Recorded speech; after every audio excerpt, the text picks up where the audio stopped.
Bismillahirrahmanirrahim. Hayırlı sabahlar, hayırlı günler, hayırlı işler. Rabbim size mutluluk ihsan eylesin. Tüm işlerinizden başarılar versin. Ya Rabbi diyorum, ağlayan yüreklere derman ver. Allah'ım susan dillere güç ver. Allah'ım sana açılan elleri boş çevirme. Allah'ım bizden yardımını esirgeme. Allah'ım sana sığınırım ya Rabbi. Dertlilerin derdine çare eyle, derman eyle. Allah'ım sabrımıza sabır kat.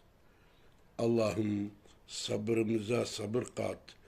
Allah'ım sabrımıza sabır kat. Şükürlerimizi artır. Her şeyi yaratan sensin. Her şeyin sahibi sensin. Bizim de sahibi sensin.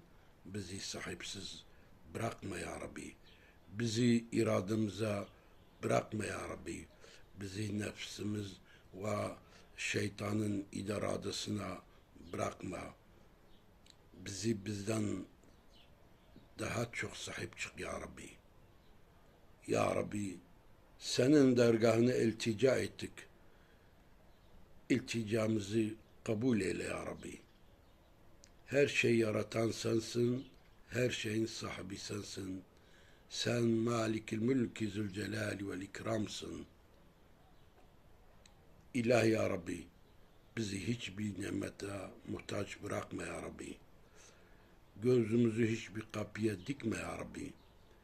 Bizi veren ellerden kıl ya Rabbi. Alan ellerden değil ya Rabbi. Alan el, veren elden üstündür. Bizi üstün ellerden kıl ya Rabbi. Amin velhamdülillahi Rabbil alemin. Gününüz aydın olsun.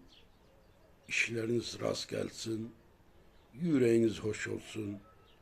Karşınıza hep iyi, dürüst, kendini bilen, Rabbini bilen insanlar çıksın karşınıza.